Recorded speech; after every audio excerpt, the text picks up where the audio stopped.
ఇది నిజంలో ఇప్పుడు rapid news చూద్దాం. తమ దేశంలోని అణు కేంద్రాలపై అమెరికా, ఇజ్రాయెల్ దాడులు చేయడంపై ఇరాన్ ఆగ్రహంగా ఉంది. ఈ నేపథ్యంలో ఇరాన్లోని షియా మత పెద్ద గ్రాండ్ అయతొల్లా నాసర్ మకెరెన్ షిరాజీ అమెరికా అధ్యక్షుడు డొనాల్డ్ ట్రంప్, ఇజ్రాయెల్ ప్రధాని బెంజమిన్ నెతన్యాహులపై ఫత్వా జారీ చేశారు. వారిద్దరిని దేవుని శత్రువులుగా అంటే మొహరేబ్గా అభివర్ణించారు. ఇస్లామిక్ రిపబ్లిక్ నాయకత్వంపై బెదిరింపులకు దిగుతున్న అమెరికా, ఇజ్రాయెల్ నేతల సామ్రాజ్యాలను కూలదోయాలని మకెరెన్ షిరాజీ ఒక ఉత్తర్వులో ప్రపంచ వ్యాప్తంగా ఉన్న ముస్లింలకు పిలుపునిచ్చారు. ఇరాన్ నేతలను బెదిరించే ఏ వ్యక్తినైనా యుద్ధ నేతగా పరిగణిస్తారని మకెరెన్ పేర్కొన్నారు.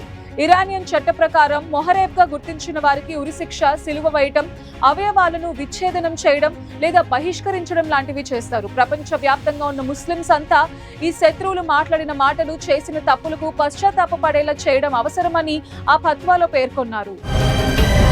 గాజాలో జరుగుతున్న యుద్ధాన్ని ముగించి సంధి కుదుర్చుకోవాలని ట్రంప్ పిలుపునిచ్చారు.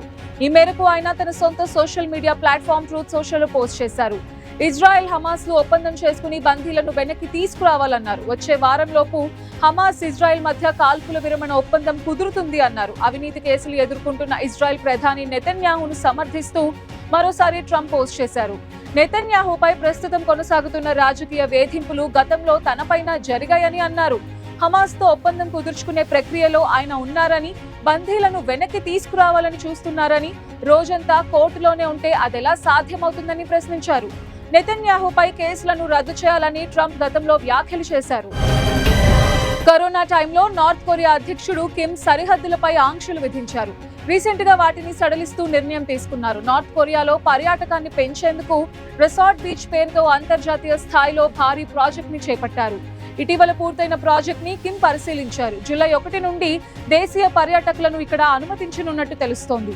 విదేశీ పర్యాటకులపై మాత్రం స్పష్టత లేదు. దేశంలో పర్యాటకాన్ని ఊతమిచ్చేందుకు ప్రయత్నాలు మొదలుపెట్టిన కిమ్ వన్సన్ కల్మా తీరంలో రిసార్ట్ బీచ్ పేరుతో భారీ ప్రాజెక్ట్ ని చేపట్టారు.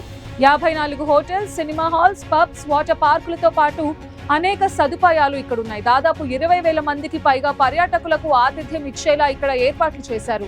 ఈ ప్రాంతానికి రైలు, అంతర్జాతీయ కనెక్టివిటీ కూడా ఉంది. రష్యాతో సంబంధాలు పెంచుకున్న కిమ్ అక్కడి పర్యాటకులను ఆకర్షించేందుకు ప్రణాళికలు సిద్ధం చేస్తున్నారు. రానున్న రోజుల్లో దేశవ్యాప్తంగా పలు టూరిజం జోన్స్ ని అభివృద్ధి చేసేందుకు ప్లాన్ చేస్తున్నారు. ఈ రిసార్ట్ బీచ్ ప్రారంభ కార్యక్రమంలో రష్యన్ అధికారులు కూడా పాల్గొన్నారు. పాకిస్తాన్ ఆర్మీ చీఫ్ ఆసిమ్ మునీర్ మరోసారి భారత్ పై నోరు పారేసుకున్నారు. భారత్ ప్రాంతీయ ఉద్రిక్తతలను పెంచుతోందంటూ సంచలన వ్యాఖ్యలు చేశారు. ఇదే టైంలో భారత్ గనుక మరోసారి పాకిస్తాన్ పై దాడి చేస్తే తమ ప్రతిస్పందన తీవ్రంగా ఉంటుందని హెచ్చరిస్తున్నట్టు తెలిపారు. దీంతో ఆయన వ్యాఖ్యలు చర్చనీయాంశంగా మారాయి. కరాచీలోని నేవల్ అకాడమీలో జరిగిన కార్యక్రమంలో పాల్గొన్న మునీర్ భారత్ కు వ్యూహాత్మక ముందుచూపు కొరవడిందని, ప్రాంతీయ ఉద్రిక్తతలను రెచ్చగొడుతోందని అన్నారు. ప్రాంతీయ స్థిరత్వాన్ని పాకిస్తాన్ కాపాడుతోందని, భారత్ దూకుడు వేళ పాక్ బలంగా స్పందించిందన్నారు. పాక్ ఉగ్రవాదాన్ని పూర్తిగా అణిచివేసే స్థితిలో ఉంటే భారత్ ఉద్రిక్తతలు సృష్టిస్తోంది అన్నారు. మరోసారి పాకిస్తాన్ పై దాడికి పాల్పడితే నిర్ణయాత్మకంగా ప్రతిస్పందిస్తామంటూ హెచ్చరించారు. ఆపరేషన్ సింధు టైంలో భారత్ దాడులు పాకిస్తాన్ కి చుక్కలు చూపించాయి. పాకిస్తాన్ కి కీలకమైన ఎయిర్ బేస్లపై భారత్ విరుచుకుపడింది. దీంతో ఎయిర్ బేస్లు ధ్వంసమయ్యాయి.